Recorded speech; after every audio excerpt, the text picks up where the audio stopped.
나사에서 온 화성 탐사 로봇에 대한 물체 인식 솔루션을 제가 만들어서 엄청나게 앞으로의 미래 생활에 큰 영향을 끼칠 것이 AI 기술이라는, 사실은 인공지능에 대한 연구는 상상도 못했었고요. 실험실을 떠나라는 통보를 받고 변화의 소용돌이에서 제가 배운 몇 가지 지혜가 있습니다.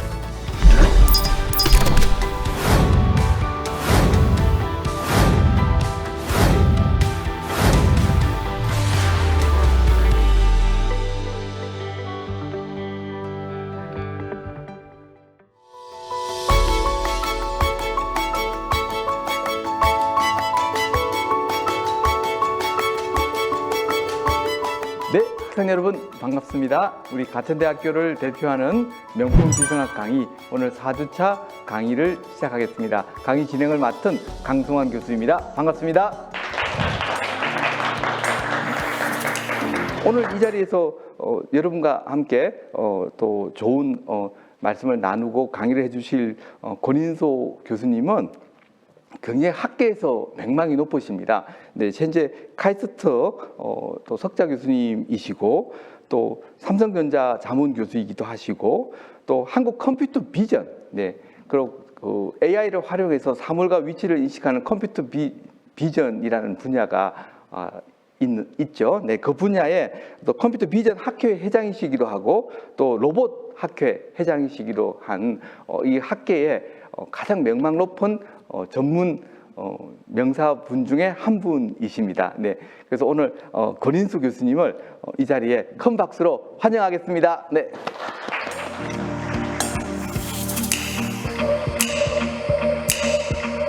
감사합니다. 네, 감사합니다. 네, 따뜻한 소개 감사드립니다. 무엇보다도 이 가천대학교의 지성학 강연에 초청을 해주신 교수님들께 감사드리고요. 저는 오늘은 제가 주로 연구하고 있는 컴퓨터 비전, 그 중에서도 딥러닝 기반의 컴퓨터 비전이 AI 발전에 어떤 역할을 하고 있고, 실제로 어떤 문제점을 갖고 있는지를 여러분과 함께 나누고자 이 자리에 섰습니다. 먼저 이 인공지능 하면 당연히 모범 답안인 인간지능에 대한 비디오를 제가 하나 보여드리면서 시작하겠습니다. 문제를 해결할 능력이 있다.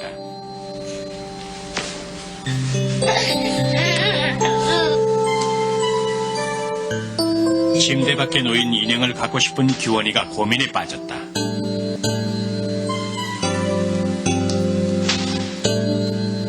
혼자서 침대 밖으로 나갈 수는 없는 처지인데 인형은 자신의 손이 닿기에는 너무나 먼 곳에 있는 것이다. 이런저런 시도 끝에 규원이는 결국 스스로 방법을 찾아냈다. 인형이 놓여있는 천을 끌어당기면 인형도 함께 딸려온다는 사실을 발견한 것이다. 실험을 하지 않는 과학자는 없다. 과학자로 태어난 규원이는 오늘의 인형 실험으로 또 한 번의 소중한 경험을 했다. 자신감이라는 이름이다. 이 비디오를 보시면요, 이게 수년 전에 EBS에서 아기 성장 보고서라는 인간 지능에 대한 특별 프로그램으로 방영된 내용을 제가 일부 클립을 가져온 내용입니다. 보시다시피 이 인간 지능이 실제로 제가 오른편에 이 두정엽부터 시작해서 전두엽, 축두엽, 후두엽 등과 같이 표시를 해두었는데요. 인간 내에 최적으로 대략 60% 정도가 시각 기능을 담당하는 것으로 알려져 있습니다. 그만큼 시각 정보가 인간의 생존이나 생활에 아주 중요한 역할을 한다고 여러분들이 이해하시면 되겠습니다. 아티피셜 인텔리전스의 발전에 대한 비디오를 하나 준비해 왔습니다. I am a visionary, exploring a universe of data to sharpen our view of the most distant galaxies. In studying black holes to help prove Einstein's theory of gravitational waves. I am a healer, giving doctors the power to turn mountains of data into life-saving breakthroughs. identifying diseases like leukemia from a simple drop of blood, even in our own homes, and finding new ways to bring cures to market faster. I am a protector, keeping our oceans safe from invasive species and helping our crops flourish while minimizing pesticides. I am a helper, assisting customers in stores and the disabled in their homes.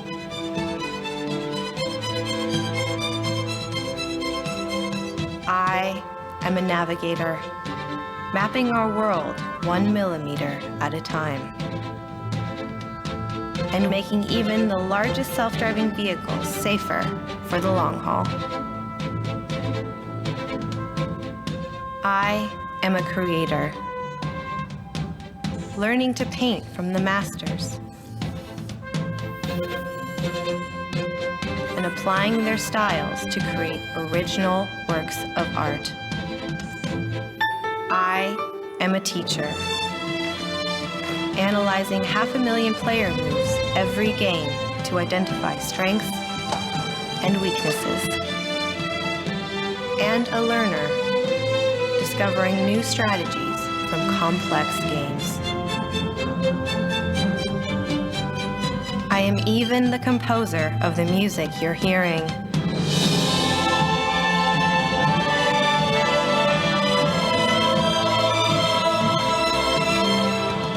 I am AI.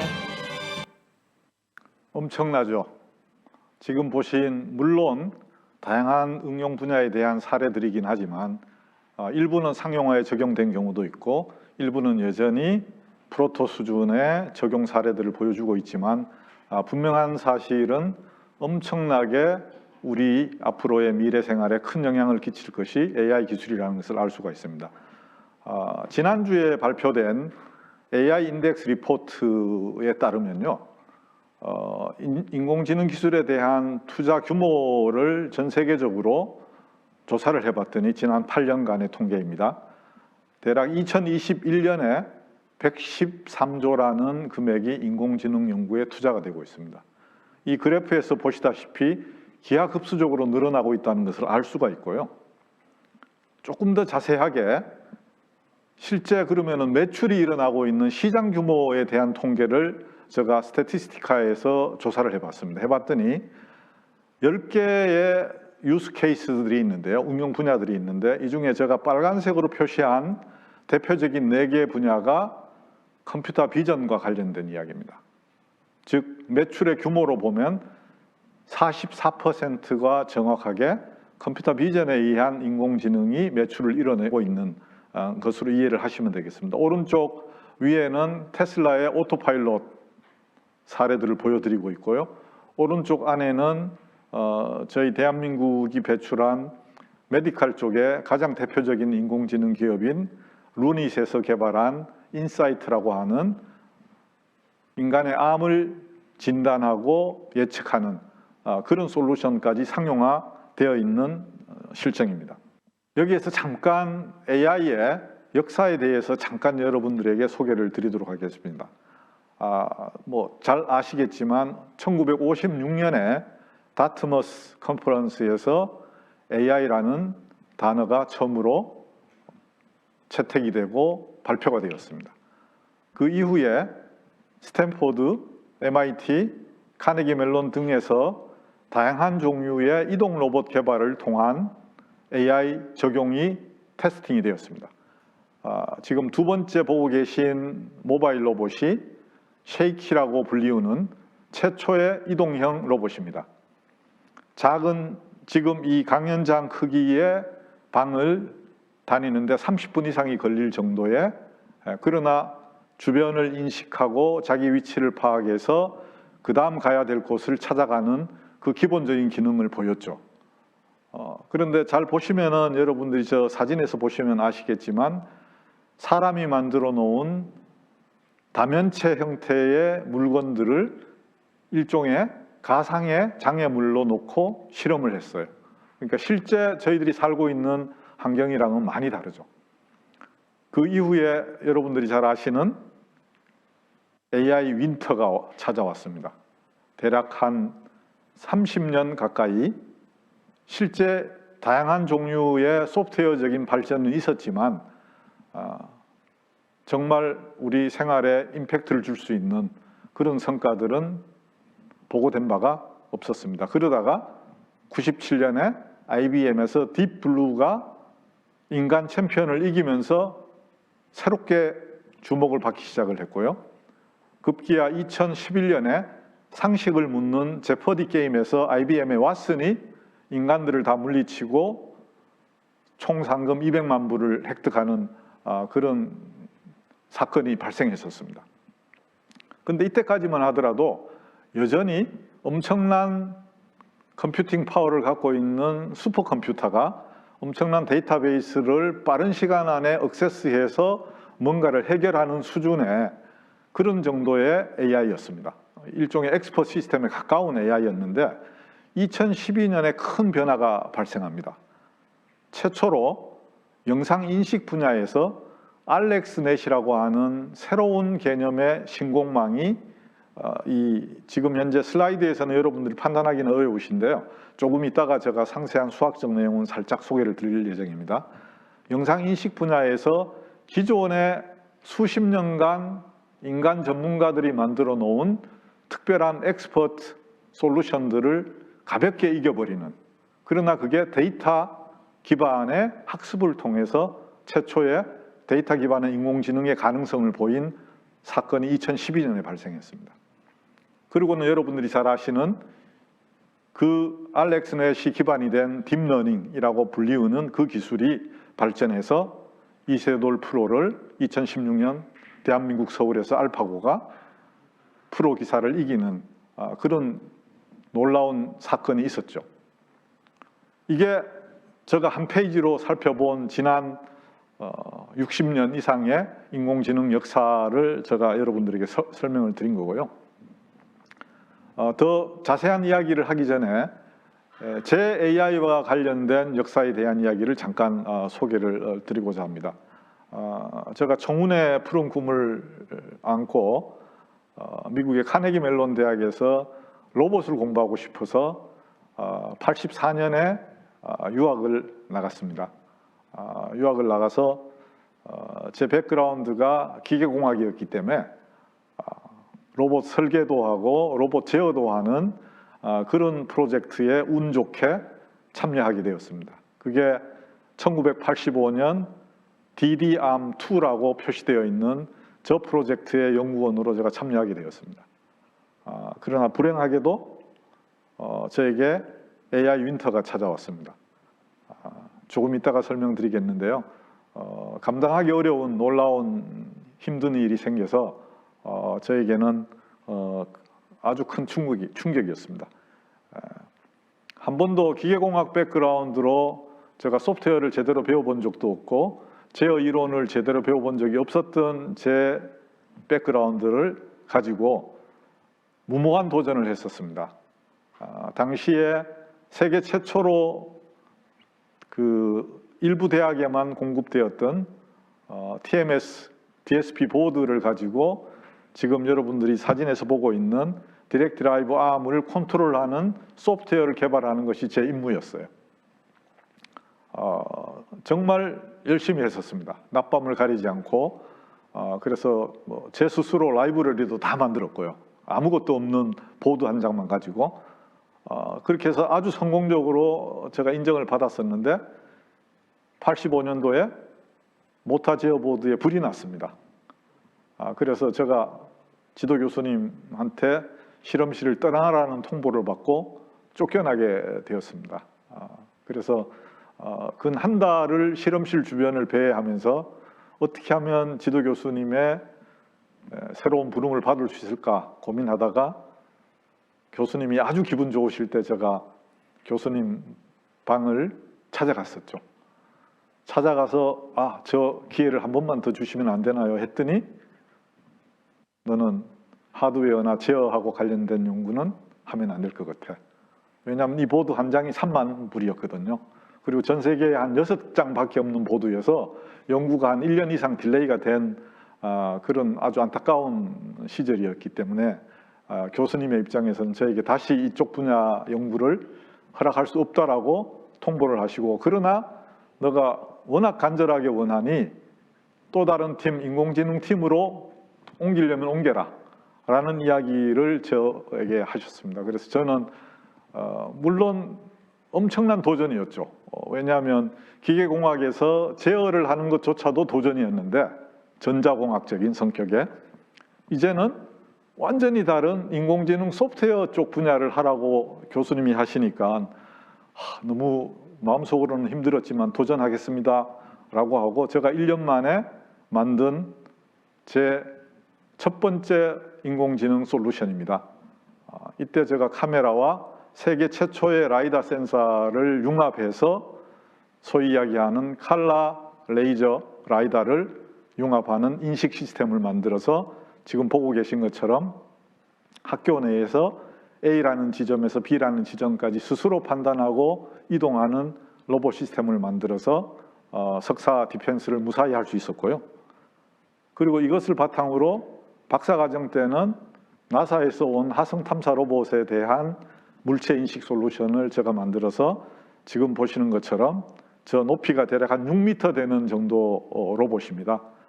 저 로봇에 들어가는 인식 시스템, 물체 인식 솔루션을 만들어서 제가 1990년도에 무사히 박사학위를 하게 되었습니다.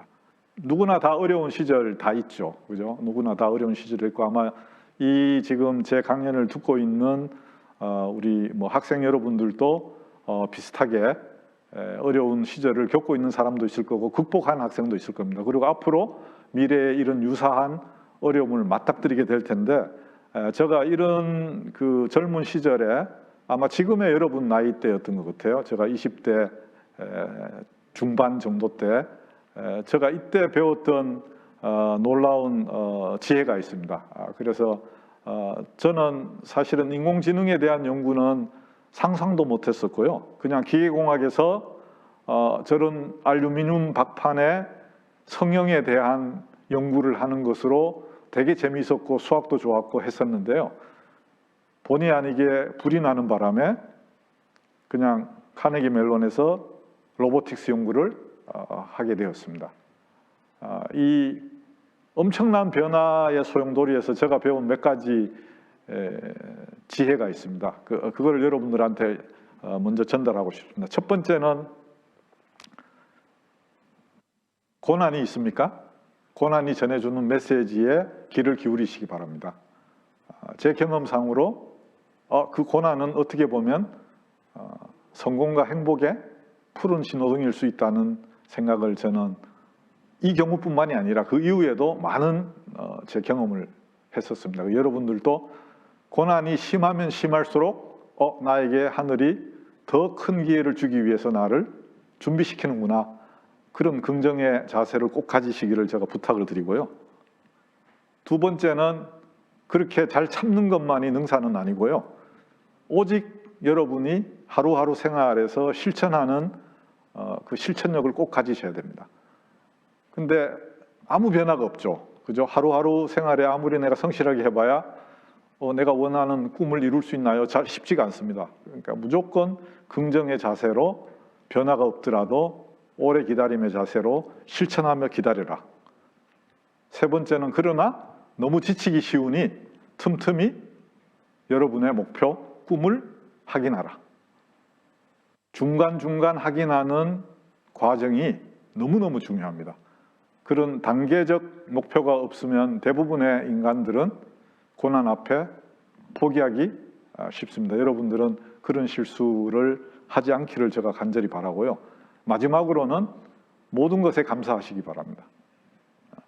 항상 감사하고요. 어떤 고난이 있든 일이 잘 풀리든 그냥 덕분에 잘 된다, 내가 잘나서 내가 노력해서 한다고 생각하지 마시고 누군가의 도움으로, 하늘의 도움으로, 부모님의 도움으로, 스승님의 도움으로, 저는 이렇게 하면 여러분들이 지금 어떤 문제로 어떤 고민을 하든, 미래를 준비하든 분명히 세상에서 인정받을 수 있는 훌륭한 글로벌 리더로 성장할 수 있다고 생각을 합니다. 자, 이제 이런 철학을 제가 카네기 멜론에서 배웠어요. 그리고 운 좋게 카이스트 교수로 왔습니다. 왜 왔겠어요? 제가 똑똑해서요? 저보다 똑똑한 사람 너무너무 많아요. 소위 이야기하는 서울대학교 수석 입학, 수석 졸업 이런 인재들이 넘치고 넘칩니다. 왜 왔을까요?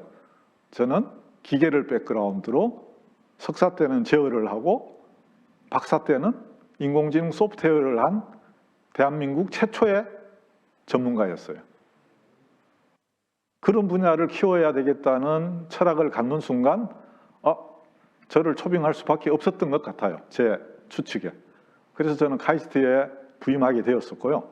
카이스트에 부임한 이후로는 계속해서 인공시각과 로봇에 대한 연구를 하던 중에 2015년에 오준호 교수님과 함께 달파 로보틱스 챌린지에 참여할 기회를 갖게 되었습니다.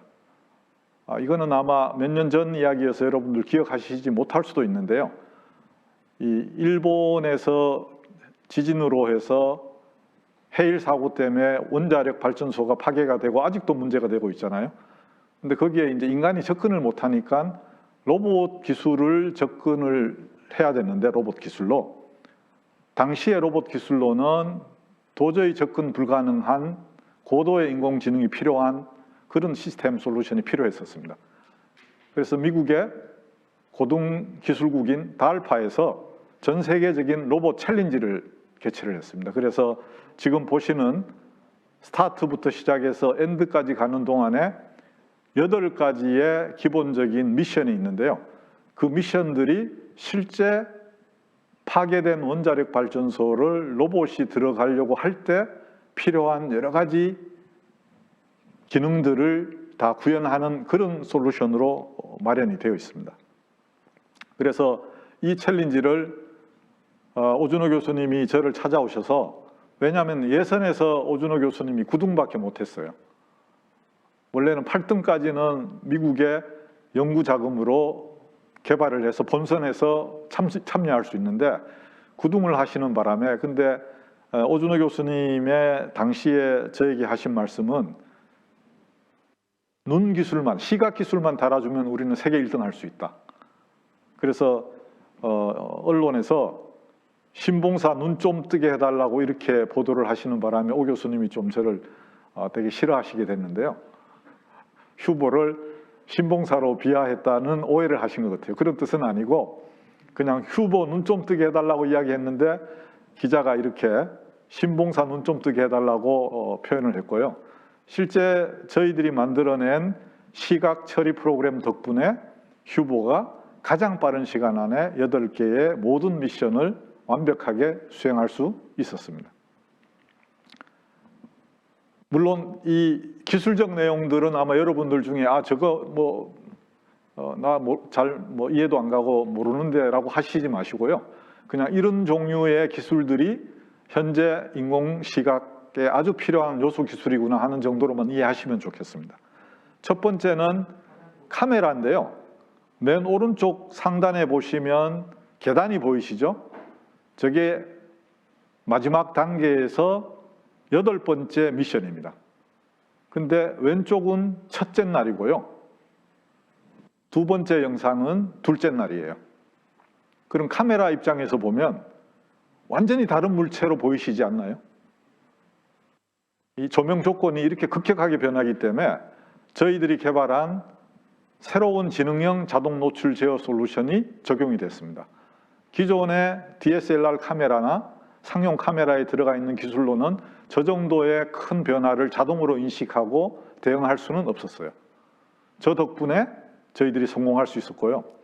두 번째는 저희가 왼쪽 상단에 보이는 레이저 라이다 카메라 센서하고 카메라를 융합해서 최고 정확도의 융합 보정으로 고해상도의 라이다를 만들어낼 수가 있었습니다. 그래서 보시면 세 번째 밸브의 손잡이가 보이시는데요. 오른쪽 3가지는 기존의 학계에 보고된 세계 최고 기술이라고 하는 것들을 저희가 적용해 봤을 때 로봇이 잡을 수가 없어요. 너무 노이즈가 많이 끼고 인식이 안 되어서. 근데 맨 왼쪽에 보는 저 빨간색 밸브는 지금 그걸 바탕으로 밑에 빨간색과 노란색으로 표시되어 있는 어디를 잡아야 되는지에 대한 것들을 정확하게 볼 수 있는 인식에 성공을 한 겁니다. 그래서 이런 세 가지 핵심적인 기술들이 융합이 되어서 저희가 대회에서 우승할 수가 있었습니다. 24개 팀들인데요. 여러분들 잘 아시는 보스턴 다이나믹스에서 200만 불 이상 하는 하드웨어가 오른쪽에 보시는 팀 MIT에서 사용하고 있는 아틀라스 플랫폼입니다. 가장 좋은 하드웨어, 센서, 컴퓨터가 집약되어 있고요. 몸무게도 182kg, 신장 195. 그 옆에 휴보는 저희들이 상당히 여러 가지 파워 문제 때문에 오준호 교수님이 상당히 슬림하게 잘 만드셨어요. 그래서 키가 180에 몸무게 80, 거의 이상형에 가까운 남성의 체형을 갖고 있습니다. 그죠? 자, 이 로봇으로 저희들이 대회를 참석했는데요. 다른 팀들이 얼마나 실패하는지를 저희가 달파 홈페이지에서 다운받아서 여러분들에게 보여드립니다. 되게 단순해 보이는 조작인데요.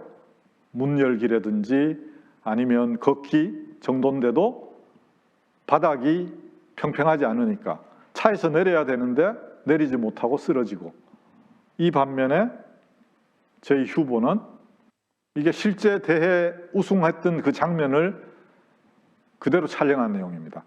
다만 오른편에 제가 실제 인공시각이 어떤 일을 하고 있는지를 오른쪽 화면에 제가 같이 대비해서 여러분들에게 보여드리고 있습니다.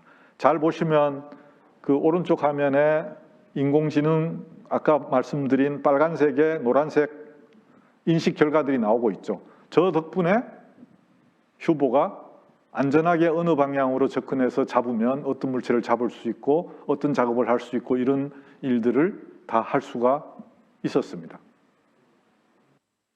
이 휴보 로봇을 개발할 때 물론 오준호 교수님이 더 자세히 말씀해 주시겠지만 특히 이 기계 시스템을 만들고 실제 하드웨어를 만드는 팀의 연구 철학이나 연구 방식과 인공지능을 연구하는 소프트웨어를 개발하는 그 연구팀의 연구 방식이나 철학이나 문화가 많이 다릅니다.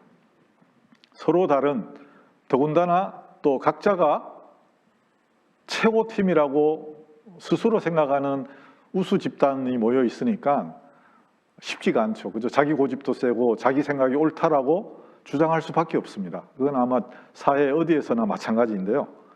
근데 실제로 저희가 성공할 수 있었던 비결을 제가 좀 정리를 해봤습니다.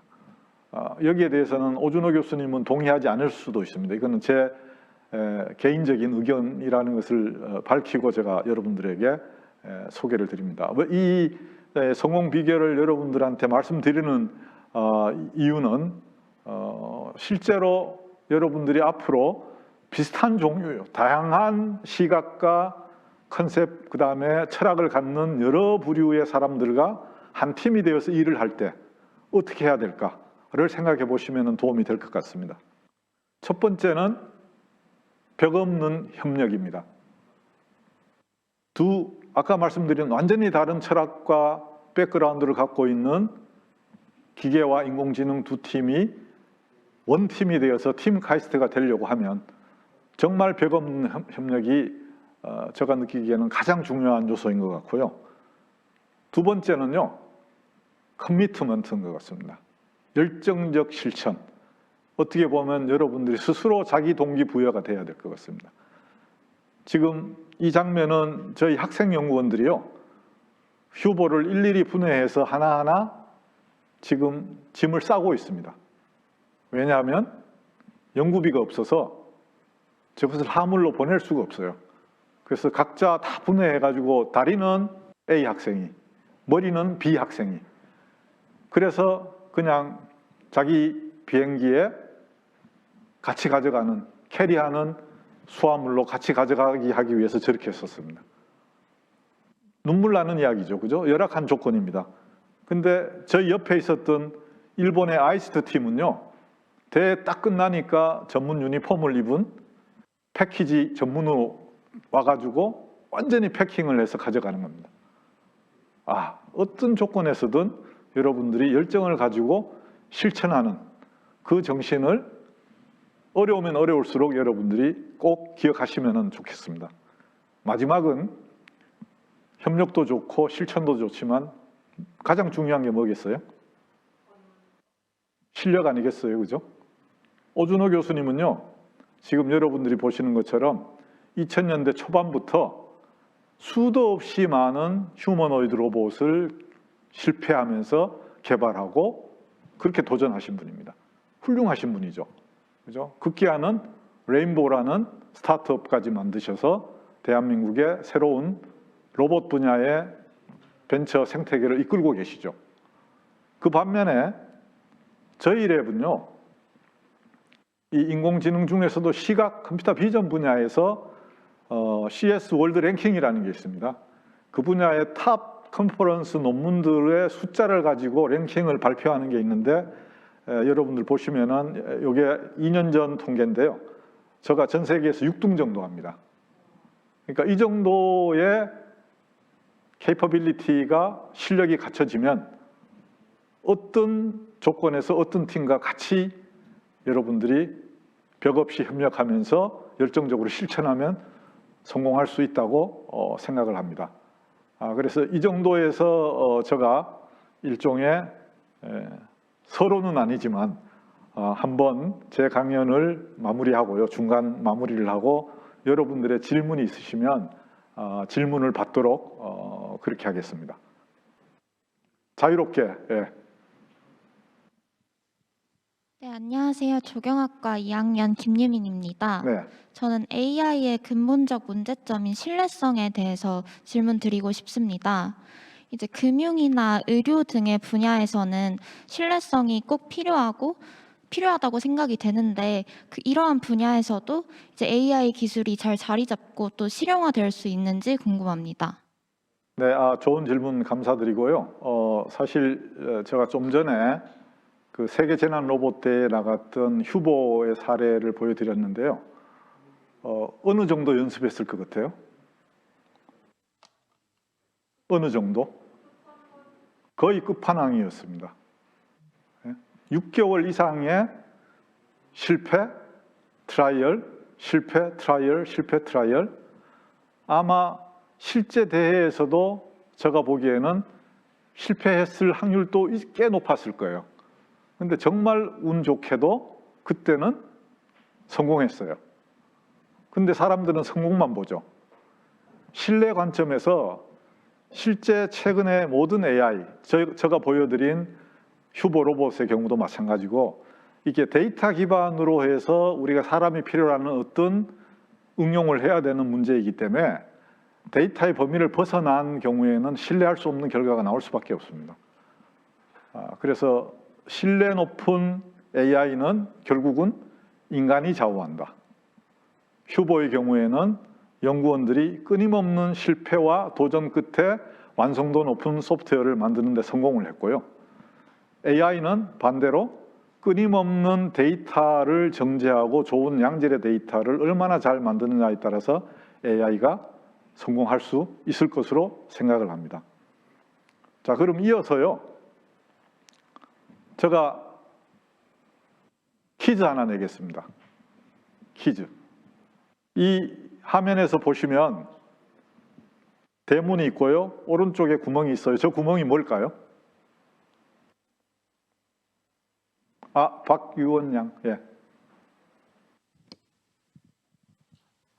사찰에서 강아지들이 지나다니는 길 아닐까요? 예. 너무 쉽게 맞추시는데요. 정말요? 이게 사실은 제가 아까 첫 번째가 뭐라고 그랬습니까? 벽을 넘어서 협력하라. 벽 없는 협력을 하라고 그랬잖아요. 그죠? 근데 그 협력의 첫 단계가 인정과 배려인 것 같습니다. 그래서 우리 박유원 양은 사찰이라고 이야기하셨는데 사실은 이거는 제 고향 안동에 있는 도산서원을 제가 갔다가 내가 강연 때 한 번은 써먹어야지 하면서 찍은 사진인데요. 이게 저는 이 사람이 다니는 문 옆에 강아지를 위한 저 문을 보면서 이거야말로 인정하고 배려하는 게 아닌가. 따라서 벽을 넘어서의 진정한 협력은 인정과 배려로부터 시작한다. 이런 이야기를 여러분들에게 좀 함께 하고 싶네요. 자, 그럼 이제 본격적인 AI에 대한 이야기를 좀 하도록 하겠습니다. 제가 조금 전에 인공지능 기술의 혁신의 순간이 2012년 알렉스넷이라고 그랬잖아요. 그러니까 여러분들 그래도 지금 동시대를 살아가는 젊은이로서 알렉스넷이 개념상 뭔지 정도는 알고 계셔야 그래도 남친이나 여친한테 그래도 나 이 정도 알아 라고 이야기할 수 있을 것 같아서 제가 특별히 준비해 봤습니다. 저희들 분야에서 이 알렉스넷은 특히 딥러닝 기반의 물체 인식에 핵심적인 역할을 한 솔루션입니다. 지금 보시는 것처럼 주어진 한 장의 영상에 대해서 어디에 지금 인식 결과가 저렇게 그 네모로 표시되어 있잖아요. 스케이트보드, 그 다음에 해변, 비치, 저 뒤쪽에 우먼 등과 같은 클래스 레이블을 정확하게 어느 위치에 있는지를 맞히는 그 태스크를 만들었습니다. 그게 빅데이터로 이미지넷이라는 6년간 5만 명의 사람을 동원해서 2만여 개의 명사를 이렇게 레이블링을 했습니다. 소위 이야기해서 정답을 알려준 거죠. 이거는 person이야, 이거는 개야, 이거는 뭐 체어야, 이런 식으로. 근데 그게 대략 한 1,400만 장 정도 되는 데이터가 만들어졌어요. 그래서 이 데이터를 가지고 이미지넷 라지 스케일 비주얼 레코그니션 챌린지라고 불리는 약어로 ILS-VRC라고 하는 챌린지를 만들었고 2만여 개 명사였지만 일단은 1,000개의 물체를 인식하는 챌린지를 개최를 했습니다. 이게 2010년도에 첫 대회가 열렸는데요. 대개 그 나중에 제가 그 인식 성공률, 실패율을 보여드리면 변화가 거의 없습니다. 즉 여전히 빙하기의 인공지능 기술이 주도를 하던 시대였으니까 발전이 되게 느렸습니다. 근데 알렉스넷은 CNN이라고 하는 합성신경망이라고 하는 합성곱 신경망이라고 하는 CNN을 가지고 이 박스로 표현된 것들이 전부 소위 이야기하는 컨볼루션 레이어. 여러분들 컨볼루션 하면은 여기에 뭐 이과생들은 쉽게 이해하실 수 있는데 아마 문과생들은 저게 뭐야 하는데 아무것도 아니고요. 그냥 곱하기, 더하기 두 개의 오퍼레이션을 이루어져 있는 수학적 프로세스라고 아시면 됩니다. 그리고는 풀링 레이어가 있어요. 풀링은 정보를 모아서 그 다음 단계로 보내주는. 그리고 마지막 컴포넌트는 모든 뉴런들을 인간의 뇌처럼 전체 연결한 fully connected layer라고 하는 저 슬라이드에서는 제가 녹색으로 표시했습니다. 자, 그러면은 이 컨볼루션이 하는 역할은 뭐냐면요. 지금 빨간색, 녹색, 노란색의 3x3의 저 박스가 보이죠? 저 박스에 내가 어떤 숫자를 채워 넣어야 주어진 영상에서 내가 원하는 물체를 인식할 수 있을까를 결정하는 문제입니다. 따라서 인공지능이 하는 역할은요. 저 커널이라고 불리우는 3x3의 숫자 9개를 정답으로부터 배워서 맞히는 문제입니다.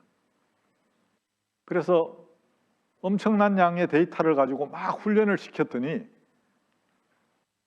알렉스넷이 찾아낸 거는 지금 여러 단계가 있잖아요. 심층, 딥 하기 때문에 여러 단계의 프로세스가 있는데 첫 번째 단계에는 사람하고 아주 유사하게 경계선과 같은 거에 반응하는 그런 숫자가 나왔어요. 즉 무슨 이야기냐면 한쪽은 플러스 1, 한쪽은 마이너스 1. 그럼 어떻게 될까요? 곱하기를 하면 두 값의 차이를 강조하도록 학습이 되는 겁니다.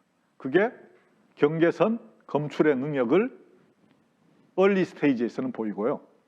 그 다음 뒷단으로 이게 점점 프로세싱이 되니까 이제는 의미 있는 비주얼 패치를 인식하도록 훈련이 되는 거예요. 지금 보시면은 사람의 얼굴에 예를 들었는데 눈, 코, 입에 반응하는 저런 커널이 훈련된다는 것을 세계 최초로 찾아냈어요. 그리고 그것을 할 수 있는 GPU라는 머신을 써서 컴퓨팅이 가능하다는 걸 보였습니다. 실제로 이런 알렉스넷을 가지고 2011년도에 우승했던 팀이 아까 말씀드린 옛날 방식의 신호 처리 기술, 시각 처리 기술이었는데 그게 에라율이 26% 정도였습니다. 근데 2012년에 10% 정도를 줄였어요. 획기적인 변화가 일어난 겁니다. 이 이후에 많은 사람들이 이와 같은 컨볼루션 뉴럴넷의 가치를 눈여겨보기 시작하고 엄청난 연구가 진행이 되었습니다. 이게 연도별 인식 성공률을 제가 가져왔는데요. 대략 보시면 빨간색으로 표시된 것이 보통 인간이 시켰을 때 실패하는 율을 봤더니 5% 정도. 근데 이게 2015년도에 12년도에 아까 말씀드린 것처럼 16.4% 정도 에라율이었거든요. 인간보다 훨씬 못했는데 2015년도에 레즈넷이 나오면서 3.57로 인간보다 최소한 ILS VRC 이미지넷 데이터셋에서는 인간보다 더 잘하는 AI 솔루션이 만들어졌어요. 이때 2015년도에 저희도 이 대회를 겁도 없이 참가했습니다. 그때 저희가 만들었던 게 어텐션넷이라고요. 저는 여전히 이 발상은 정말 창의적이라고 생각하거든요. 이때까지는 모든 AI의 전문가들은 어떻게 생각했느냐면 사람이 예를 들면 이 경우에 사람이 어디 있는지에 그 코나점 두 개를 내가 위치를 배우자라고 했었어요. 근데 저는 아이디어를 반대로 했어요. 야, 그거는 너무 어렵다. 그러지 말고 내가 어느 방향으로 움직이면 처음에는 이미지의 양 끝단에서 움직여요. 어디로 움직이면 사람을 발견할 확률이 높아질까와 같은 디시전을 내리게 하자. 그래서 코디네이트를 결정하는 게 아니라 리그레션이 아니라 클래시피케이션을 하게 만드는 그런 모델을 만들었습니다. 그랬더니 지금 오른쪽 하단에 보시는 것처럼 내가 원하는 물체를 찾아가기 위해서 얘가 점진적으로 확률을 점점 높여가는 겁니다. 그러면서 마지막에는 내가 원하는 물체만 잡게 되는 거죠. 이것을 저희가 어텐션넷이라고 이름을 붙였습니다. 그리고 학계에 발표가 되고 상당히 중요한 AI 모델 중에 하나로 인정받고 있는 모델입니다. 근데 이때 불행하게도 저희가 전 세계에서 5등했습니다. 잘한 거죠. 왜냐하면 다른 팀들은 보시면은요, 마이크로소프트, 퀄컴, 그 다음에 그 중국의 유명한 트림스 이런 엄청난 거인들의 팀들하고 저희가 그래도 어깨를 나란히 했고요. 그 다음에 저희는 연구비가 부족해서 싱글 모델입니다.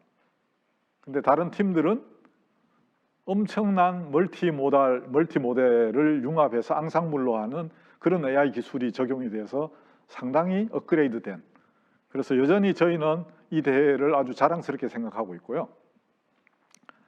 여기서 레즈넷은 어떤 혁명을 이끌어냈느냐면요, 2015년이 될 때까지의 이 딥러닝의 근본적인 한계는 너무 층이 많아지면 학습이 잘 안 돼요. 그럴 거 아니에요, 그죠? 빌딩이 높아지면 제일 꼭대기 층에서부터 제일 아래층까지 어떤 정보를 전달하려고 그러면 너무너무 힘들잖아요. 그럼 이거 어떻게 하면 될까요? 혹시 미리 공부하고 오신 분들은 답을 알 텐데, 스킵을 하는 커넥션을 만들자. 이거는 마치 우리 가천대학에 예를 들면 철학이 있어요. 우리 총장님이 생각하는 철학이 있는데 신입생이 들어왔어. 근데 총장님이 일일이 그 학생들한테 다 설명할 수가 없잖아요.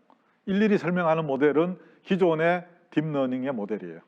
근데 그게 아니라 총장님이 일단은 대표 학생들, 여러분과 같이 대표 학생들을 모아서 진솔하게 이야기하시고 전달하고, 여러분들이 그 다음 단계로 가서 또 전달하고, 와 같은 하이라키컬하게 저렇게 스킵 커넥션을 만드는, 건너뛰는 커넥션을 만들었더니 18층이 맥시멈이었는데 1000층까지 쌓아도 훈련이 되는 획기적인 브레이크스루가 만들어졌습니다. 이거 엄청나게 천재여야 만들어낼까요? 아니겠죠, 그죠? 이거는 조금만 내가 수학적인 개념을 가지고 있고 어떤 정보를 전달해야 되는데 기존의 딥러닝이 갖고 있는 수학적 한계가 뭔지를 고민하는 사람이면 쉽게 시도해 볼 수 있는 아이디어였습니다. 자, 이게 세상을 바꿨어요. 2015년에. 근데 17년에 놀라운 일이 생겼습니다. 2.25%, 더 이상 떨어질 수 없다라고 생각했는데 2.25%로 떨어졌어요. 여기에서 뭐를 더했을까요? 여러분들이 만약에 내가 2017년에 이런 연구를 하고 있는 연구자야. 세계적인 경쟁을 하고 있어. 마이크로소프트에서 저 엄청난 아이디어로 엄청나게 적층해서 딥러닝 할 수 있다고 했는데 나라면 어떻게 할까? 힌트 드릴게요. 혹시 이거 뭔지 아시겠어요? 잘 모르겠죠? 근데 제가 똑같은 양의 정보를 여러분들한테 드릴 거예요. 이거는 뭐예요? 그죠? 하나는 물조리기, 하나는 와인잔. 이때는 몰랐는데 이때는 누구나가 다 알아요. 이게 힌트예요. 여러분 같으면은 밑에 네트워크를 내가 어떻게 바꿀까요? 이거 하시면 PhD 받는 거예요. 자, 답이 없으니까 제가 답을 공개하겠습니다. 아까 가는 스킵 커넥션 패스에 뭘 하나요? 중요도를, 가중치를 학습을 시키는 거예요. 어느 부분이 더 중요하다, 다른 부분은 중요하지 않아 와 같은 방식으로 채널 어텐션을 매기는 무지무지 간단한 네트워크 구조를 넣었더니 이런 현상이 생기는 겁니다. 탱크를 보는데 이전에는 다 봤어요. 모든 정보를 다 보냈어야 돼. 근데 이제는 중요한 선별적 인식에 도움이 되는 영역이 어딘지를 스스로가 캐치해서 그 다음 레이어로 보내는 놀라운 효과가 생겼습니다. 이걸 보는 순간 저희들도 2017년대를 참가하기 위해서 경쟁하고 있었거든요. 근데 저희들도 아까 보신 것처럼 어텐션 넷처럼 어텐션이 중요하다는 것을 본능적으로 알고 있었어요. 이 팀이랑 아주 글로벌하게 서로 경쟁하는 팀이었는데 막혔어요. 저 팀은 이미 지역적 시각 특징으로 해서 하는 휴먼 비주얼 시스템의 특성을 아이디어를 차용해서 가져갔어요. 그래서 어느 날 제가 학생들이랑 미팅하다가 제가 던진 아이디어는 이거였어요. 야, 그렇게 지역 정보만 쓸까? 인간은 전역적 정보를 쓴다. 왜냐하면 여러분들 아래에 보시면 지금 제가 일립스 타원형으로 표시한 세 가지의 밝기 값을 잘 보세요. 거의 똑같죠? 방향만 오른쪽 두 개는 눕혀져 있고 왼쪽 거는 세워져 있어요. 무엇인지 아시겠어요? 거의 불가능하죠? 그러나 전체를 보여드리는 순간 여러분들은 맨 왼쪽은 사람, 중간 것은 자동차, 맨 오른쪽은 안주와 같은 정답을 쉽게 맞출 수 있어요. 이게 소위 이야기하는 글로벌한 컨텍스추얼 릴레이션을 이용하고 있는 겁니다. 따라서 제가 우리는 이런 네트워크를 만들면 좋겠다. 채널 어텐션 외에 글로벌하게 전체 영상에서 오는 스페이셜 어텐션을 같이 묶도록 하면서 제가 CBAM이라는 이름을 붙였습니다. 이렇게 붙였더니 이것도 퀴즈입니다. 뭔지 아시겠어요? 이게 기존의 SENet으로 보고 있는 이게 CBAM을 저희들이 스페셜하게까지 알아낸 저걸로는 얘가 요람이라고 이야기를 하고요. 저희는 저 전체를 보면서 전열기라고 정답을 맞춥니다. 여러분들이 이미지넷에 대한 아까 데이터 이야기했었잖아요. 저희가 분석을 해봤더니 훨씬 작은 개충수를 가지고 이런 로컬 글로벌한 어텐션을 동시에 학습하도록 했더니 37% 작은 매개 변수로 0.7%의 성능 개선을 보였어요. 그리고 몇 주 전까지 약 한 4,500회 사이테이션, 그리고 저희 기술이 다양한 챌린지에서 지금 우승을 하고 있습니다. 비디오 복원, 영상 압축 이런 챌린지에서 하고 있어서 그 이후에도 저희들이 오브젝트 디텍션, 비디오 세그멘테이션, 튜브 포머와 같은 주의 집중 어텐션 모델들을 계속해서 발전시키고 있습니다. 그래서 오늘은 제가 그 중에 오브젝트 디텍션에 실시간에 물체를 인식할 수 있는 솔루션을 저희들이 RF Align Net이라고 하는 쪽으로 확장을 시켰어요. 그럼 왼쪽 그래프에서 보시면 녹색이 저희 솔루션입니다. 왼쪽으로 갈수록 시간은 적게 들고요. 그 다음에 Y축으로 올라갈수록 인식률이 높은 것을 나타냅니다. 그러니까 기존의 세계적 기술들의 어떤 한계를 돌파하는 그런 새로운 기술로 저희들이 확장을 했고요. 이게 오준호 교수님하고 같이 아까 보여드린 그 휴보의 다음 버전인 M 휴보에 적용이 되어서 실제로 다양한 응용에 쓰이기 위해서 저희들이 테스팅하고 있습니다. 그 다음에 두 번째, 요즘 아주 핫하게 많은 사람들이 관심을 갖고 있는 어텐션의 끝판왕, 이 트랜스포머입니다.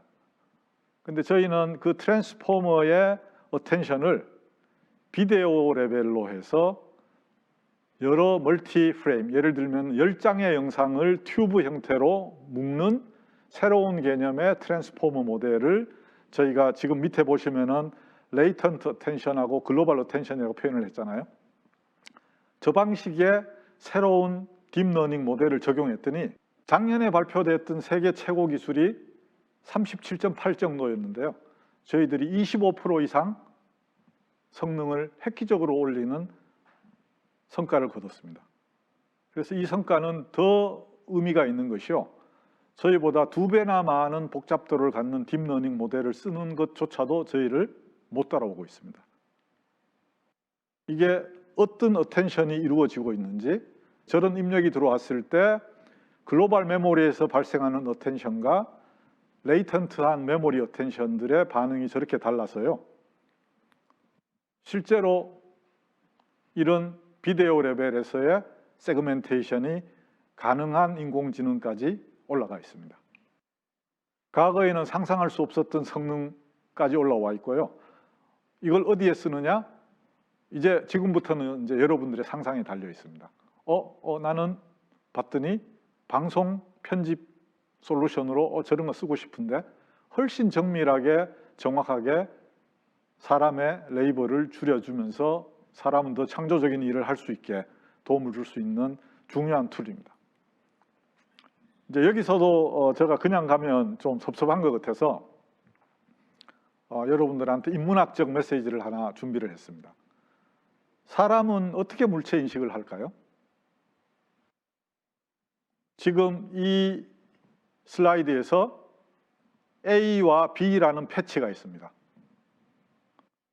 여러분 눈에는 A가 더 밝게 보이나요? 아니면 B가 더 밝게 보이나요? B가 더 밝게 보이죠. 그죠? 만약에 저게 같게 보인다고 그러면 좀 병원에 한번 가보셔야 됩니다. 시각에 문제가 있는 게 아니라 어떤 하이레벨 디시전 하는 전두엽에 문제가 있을 확률이 높습니다. 시각은 분명히 A가 B보다 어둡다고 판단합니다. 실제로 A하고 B를 그냥 연결하는 순간 어때요? 똑같은 컬러예요. 지금 무슨 이야기냐면 반사되는 빛의 에너지는 똑같습니다. 근데 여러분은 뭘 하느냐? 기둥 밑에 있으니 제가 A와 B에서 오는 빛의 에너지가 같이 온단 말이에요. 근데 쟤는 훨씬 밝아야 될 거야. 그림자에 대한 이해가 비교하면서 이루어지고 있는 거죠. 자, 똑같은 아주 유명한 일루전이 있습니다. 저 동그라미 두 개가 어느 쪽이 더 커요? 왼쪽이 커요? 오른쪽이 커요? 왼쪽이 크게 보이죠? 아시겠죠? 같은 크기입니다. 주위와 비교하기 때문에 그렇습니다. 똑같은, 주위에 아무도 없으면 똑같아요. 무슨 이야기예요? 여러분들은 태어날 때부터 이미 내 속에서 비교가 일상화되어 있어요. 그리고 최근에 심리학자들의 연구에 따르면 행복에도 똑같은 이론이 적용된다고 합니다. 강남에 사는 분들이 비교를 많이 하신대요. 제가 이거는 객관적인 그 학술적 결과를 가지고 말씀드리는 거예요. 그래서 좀 덜 행복하대요. 남의 눈을 더 의식하고. 원숭이 실험이 있어요. 그 유명한 공정성에 대한 And 연구입니다. the first piece of cucumber is eaten. So the first piece of cucumber is good. Grapes are 10 times better than cucumber for them. 원숭이들이 포도를 오이보다 10배 정도 좋아한답니다. And gets a grape. And the one on the 똑같은 일을 시키게 하고요. 한 원숭이한테는 left again and gets cucumber again. 포도를 주고 한 원숭이한테는 오이를 줘요. Reaction. 이거 엄청나게 유명한 네이처에 And 보고된 she's very 내용입니다. upset about the whole thing. 그죠? And the one on the 따라서 right needs to give us a 비교는 rock and gets a grape. 본능이다. 비교하지 않을 수가 없다는 The 거죠. one on the 그죠? left needs to give us a rock. 그러면은 여러분들한테 제가 드리고 싶은 메시지는 비교가 본능인데 현명하게 비교하자. 첫째, 여러분들의 시야를 깊고 넓게 하면 좋겠다. 그래서 저는 수년 전부터 10년 일기라는 일기책을 쓰고 있습니다. 한 페이지에 10년 기록이 담겨져 있는. 그래서 최소한 10년 정도의 사고의 폭을 가지고 그 다음에 역사에서 많이 배우고 틀에 박힌 사고에서 벗어나면은 여러분들이 현명하게 비교할 수 있는 자질이 만들어지는 거고요. 다른 사람하고 비교도 하지 않을 수가 없죠. 그죠? 그래서 이왕이면 동기부여를 위해서는 훌륭한 사람과 비교를 하고요. 스스로의 자족을 위해서는 아랫사람이랑 자기보다 못한 사람이랑 비교하는 것이 현명한 방법이라고 우리 선조들이 알려주고 있습니다. 이게 오리 이원익 선생께서 자녀들에게 남겨준 유언이라고 합니다. 지행상방 분복합의. 정확하게 제가 설명을 드리면 뜻을 세우고 실천하는 것은 상방, 나보다 더 뛰어난 훌륭한 사람을 따라하고, 분복, 내가 갖고 있는 복이나 예를 들면 재물이나 행복은 합의, 나보다 못한 사람하고 비교하라. 그게 저희들의 선조들이 알려주는 비밀이고요. 근데 놀랍게도 반도체에도 똑같은 현상이 있습니다. 가장 중요한 것은요, 이거는 제 메시지입니다. 여러분 자신과 비교하셔야 됩니다. 어제의 자신과 오늘의 자신을 비교하셔야 되고요. 오늘의 자신을 처음 시작할 때의 자신과 비교하시기 바랍니다.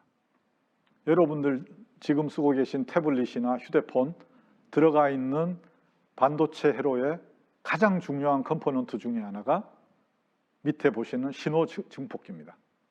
이게 1937년도에 벨랩에서 원거리 통신을 하는데 너무 잡음이 심해서 원거리 통신이 안 되는 거예요. 신호를 증폭해서 보내야 되겠는데 실험실에서는 되는데 바깥에 나가면 안 돼요. 그래서 찾아낸 게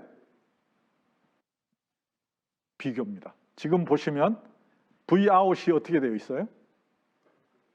피드백 루프를 타고 0볼트에 연결되어 있죠. 아웃풋을 끊임없이 관찰하고 자기 원래와 비교하는 그 구조가 오늘의 실제로 어떻게 보면은 인공지능을 현실화하는 하드웨어의 기초가 되는 원천 기술입니다. 이거 제가 도산서원에 갔을 때 찍은 사진인데요. 이런 자기와의 비교의 끝판왕이 저는 태계 이황 선생님이십니다. 태계 이황을 연구를 해보면 오직 자기와 비교하라고 제자들에게 엄청 가르치십니다. 그래서 나중에 기회 되시면 이황 선생님의 위기지학에 대한 이야기를 여러분들 꼭 읽어보시고 여러분들의 어떤 삶의 지혜로 삼으시면 비교하지 않을 수 없는 우리 인간의 한계를 극복할 수 있는 좋은 계기가 되지 않을까 이렇게 생각을 해봤습니다. 이제 거의 결론부로 넘어가는데요. 물체인식 문제 아까 뭐 그렇게 열심히 하고 뭐 좋은 논문도 많이 쓰고 했는데 해결되었을까요? 해결이 잘 안 되는 것 같습니다. 왜냐하면 실제로 저희 실험실에서 국내 슈퍼빈이라고 하는 스타트업에 기술 이전을 했어요. 물체 인식을 해서 이런 재활용품을 분리 수거하는, 그래서 플라스틱은 플라스틱대로, 종이류는 종이류대로, 그 다음에 금속류는 금속류대로 등과 같은 그런 솔루션을 만들었습니다. challenge South Korea is dealing with is China's decision to ban plastic waste imports.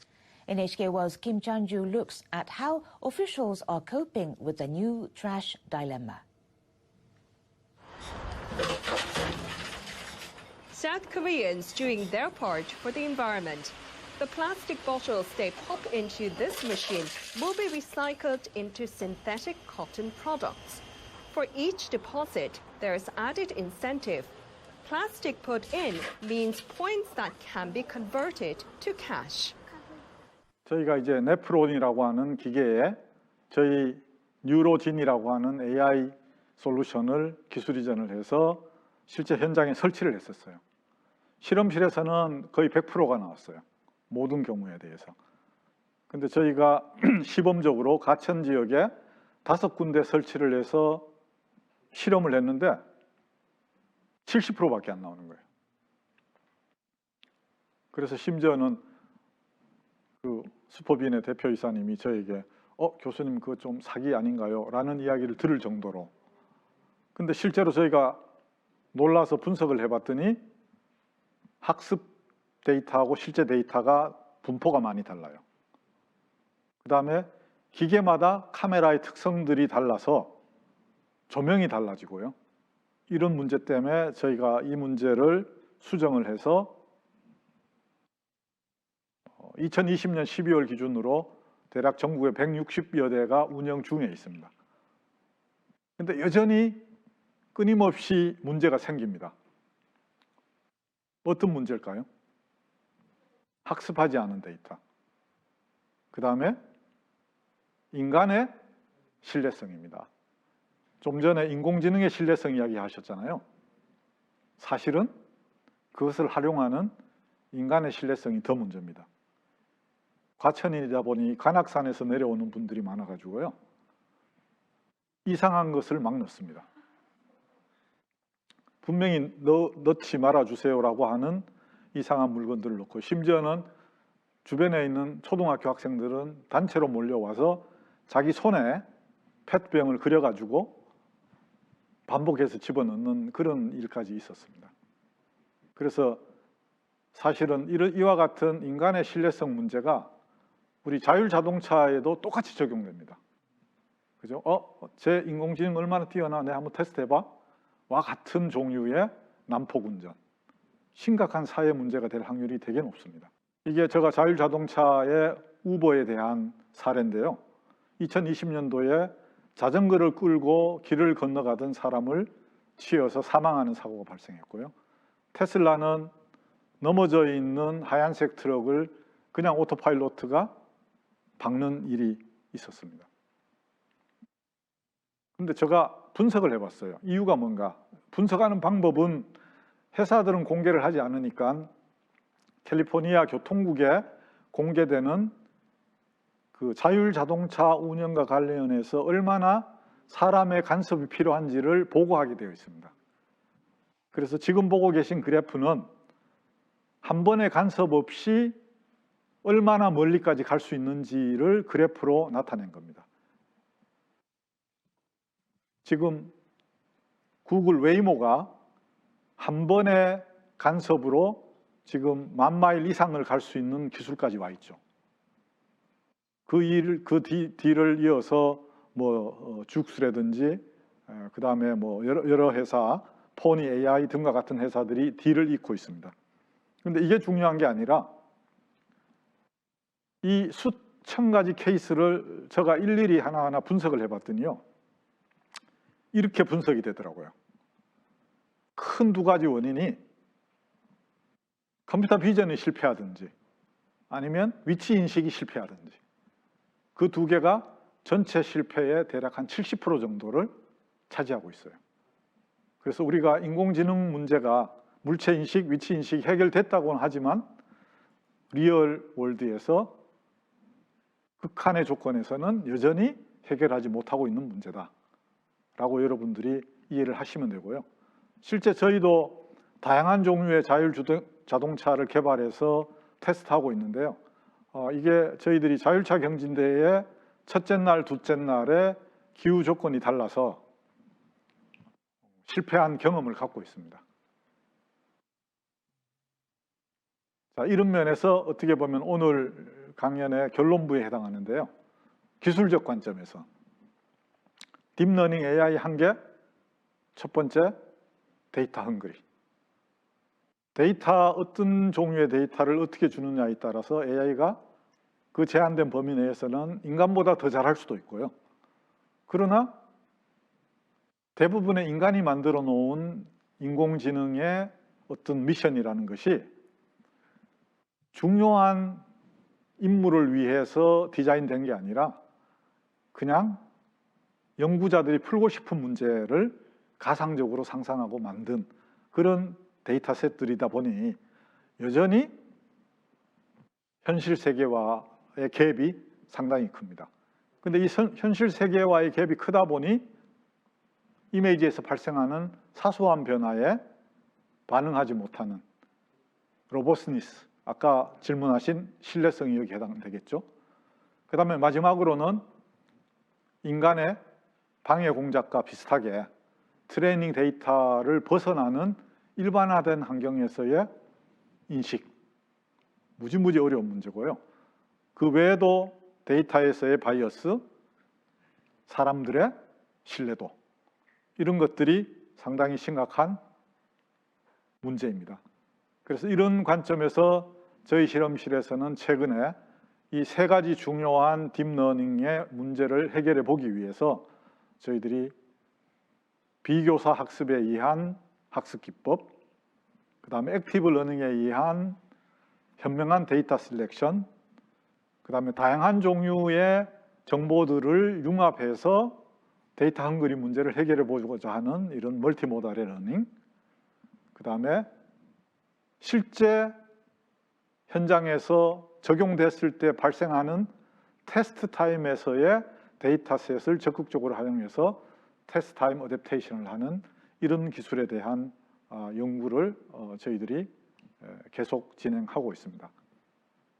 지금까지가 기술적 관점에서, 물론 그 다음 페이지부터는 자세한 기술적 내용들이 다 들어가 있는데요.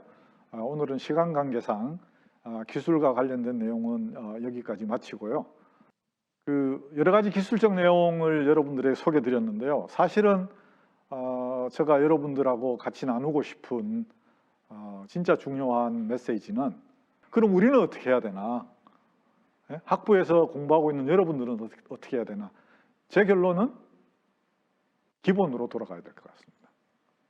유행을 따라서 그 엄청난 양의 새로운 지식과 정보를 습득해서 나 스스로 우수한 인재가 돼야 되겠다라고 하는 발상보다는 저는 오히려 이럴 때일수록 기본으로 돌아가자. 첫 번째, 여러분들이 원하는 목표, 결론부터 먼저 만들고 무엇이든 가능하다는 희망을 갖고 실천하자. 두 번째, 실천의 방법이 상상으로만 있어서는 안 된다. 행동에 옮기자. 이왕 하면 절대 포기하지 마시고 그러나 치밀하고 철저하고 섬세하게 실천하고 아까 말씀드린 것처럼 인내로 일상 속에서 실천하는 그런 실천 정신이 아주 중요하고요. 세 번째는 이런 복잡한 시대에 가능하면 단순하고 간단하게 접근하는 습관을 여러분들이 키우면 좋을 것 같습니다. 특히 고정관념에 얽매이지 말고요. 완전히 오픈 마인드로 무엇이든 받아들일 수 있다고 하는 그런 자세를 여러분들이 훈련을 하시면 분명히 미래에는 훌륭한 인재로 성장해 있을 것으로 확신하고요. 마지막으로 이왕 스트레스 받고 공부하는데 재밌고 즐겁게 하십시오. 아까도 말씀드린 것처럼 힘들면 힘들수록 성공의 가능성이 높아진다라고 여러분들이 확신하시기 바랍니다. 새로움에 대한 도전 게을리하지 마시고요. 이 모든 철학이 사실은 제 철학인 것처럼 말씀드렸지만 저희 지도 교수님이셨던 다케오 가나데 교수님이 저에게 알려주신 철학입니다. 초보 발상, 프로 실행이라고 하는 책을 쓰셨어요. 초보처럼 생각하고 프로처럼 행동하라고 하는 이 책을 쓰시고 저에게 보내주셨어요. 그래서 여러분들도 서점에 가시면 혹은 온라인에서 이 책을 꼭 한번 구해서 읽으셔서 여러분 인생에 큰 교훈으로 삼으시면 행복한 미래가 열려 있다고 생각을 합니다. 경청해 주셔서 감사드리고요. 혹시 제 강연이 좀 너무 기술적 내용과 딱딱한 내용들이 많아서 좀 아쉬웠겠지만 질문 있으시면 질문을 해주시면 제가 성실하게 답변을 드리도록 하겠습니다. 안녕하세요. 응용통계학과 2학년 배서영입니다.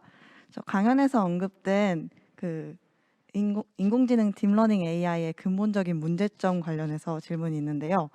그 근본적인 문제점 중에서 일단은 하나가 학습과 실제적인 경험에서의 데이터가 다르다는 건데요. 그 중에서도 이제 자연 환경에서의 데이터 생성 과정이랑 그리고 이제 수리 통계적 확률 과정이 다르다는 점, 그리고 이제 AI도 데이터의 양이 많을수록 이제 AI의 성능은 더 높아질 수밖에 없는데 거기에서 필요한 정제된 고품질 데이터가 부족하다는 점, 이 두 점 중 어떤 것이 더 응용 상용화로 이어지는데 좀 속도를 늦추고 있는지 네. 그 비중을 어떤 게 더 크게 차지하고 있는지 궁금합니다. 상당히 어려운 질문이고요. 사실은 두 가지 다 문제인 것 같습니다. 그 응용 범위가 상당히 제한적이고 정확하게 정의가 되어 있으면 양질의 데이터를 가지고 잘 훈련시키는 게 실제 성공을 위한 척경이고요. 근데 아까 말씀하신 것처럼 자연계에서 발생하고 있는 여러 가지 데이터들은 우리가 예측할 수 없는 다양한 종류의 불확실성을 갖고 있어서 모든 것을 예측할 수가 없습니다. 따라서 그럴 경우에는 유일한 방식이 다양한 종류의 많은 데이터를 공급받아서 AI 스스로가 그 중에서 중요한 데이터가 뭔지를 판단하고 이것은 내 학습에 도움이 되겠네, 이것은 학습에 도움이 되지 않겠네와 같은 방식의 접근들을 하게 되면 최근에는 그런 방식이 여러 가지 다양한 응용에서 많은 성공을 보이고 있습니다. 특히 양질의 데이터로 훈련시킨 AI 솔루션에다가 완전히 자연계에서 얻어지는, 예를 들면 채팅에서 얻어진 다양한 언어에 대한 정보들을 하나의 컨셉으로, 예를 들어서 아까 1400만 장이라고 그랬잖아요, 이미지넷은. 근데 이것은 수십억 개의 단어 정보를 그냥 줬더니 그 중에서 AI가 중요한 정보를 선별해서 배우면서 기존의 양질의 데이터로 훈련하는 것보다도 훨씬 더 높은 성능을 낼 수 있다는 것이 최근에 구글에서 발견한 사실입니다. 그래서 두 가지 요건이 있는데, 하나는 다른 종류의 멀티모달, 하나는 언어 데이터, 하나는 영상 데이터와 같은 그런 특성을 갖고 있는 것이 결합돼야 되고, 또 하나는 엄청나게 모수가 많아서 실제로 나쁜 데이터도 있지만 좋은 데이터도 있을 확률이 있어야만이 전체적인 성능을 높일 수 있는 그런 가능성이 높은 것 같습니다. 그런 의미에서는 AI의 방향이 그쪽이지 않을까 그렇게 예상을 해봅니다. 예, 좋은 질문 감사드립니다. 또 다른 질문 있으신가요?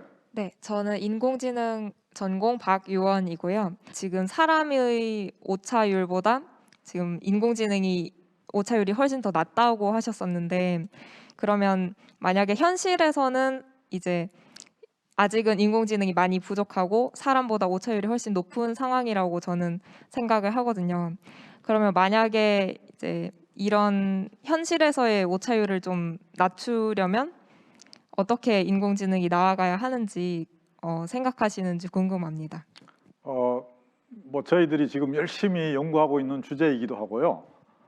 실제로 뭐 모든 연구자들이 AI 연구하는 모든 연구자들이 그 목표를 향해서 지금 노력하고 있습니다. 특히 저희가 지금 현재 하고 있는 것은 처음 훈련시킬 때는 예를 들면 거대 기업에서 엄청난 돈을 들여서 양질의 데이터를 가지고 훈련을 막 시켜요. 그런 다음에 그 훈련 결과를 AI 솔루션을 각각의 단말로 통신으로 해서 보냅니다. 그런데 데이터는 우리가 액세스를 못해요. 왜냐하면 너무 방대한 데이터고 뭐 수억 개의 데이터에서 만들어진 거기 때문에. 그러면 이제 우리가 할 수 있는 일은 뭐냐? 엣지에서 내가 훈련받은 결과만 가지고 현재 들어오는 정보가 내가 배운 건지 안 배운 건지, 내가 실패하는지 안 하는지, 혹은 내가 잘 맞힐 수 있는 물체인지 아닌지를 스스로가 판단하면서 사람에게 묻는 겁니다. 나 이거 이렇게 생각하는데 너는 어떻게 생각해? 근데 그게 너무 자주 생기면 주인이 짜증나겠죠. 그죠? 근데 어느 정도까지 고도화되어 있느냐 하면 심심하지 않을 정도의 사람과 컴퓨터의 인터랙션이 발생할 수 있는 수준까지 와 있습니다. 따라서 무슨 이야기냐면 테스트 타임에서의 현재 들어오고 있는 자연계에서 들어오고 있는 실제 데이터로부터도 인간의 아주 작은 도움으로도 인공지능이 확장될 수 있는 그런 신기술들이 활발하게 연구되고 있고, 오늘 제가 딥러닝 AI의 혁신의 순간에 몇 가지 말씀드렸지만 여러분들 느끼기에 저거는 천재가 아니어도 일상적인 상식만 갖고 있어도 생각할 수 있는 아이디어인데 라는 것들이 많았잖아요. 열심히 하셔서 세계적인 연구를 함께 하기를 기대하겠습니다. 감사합니다. 네, 감사합니다.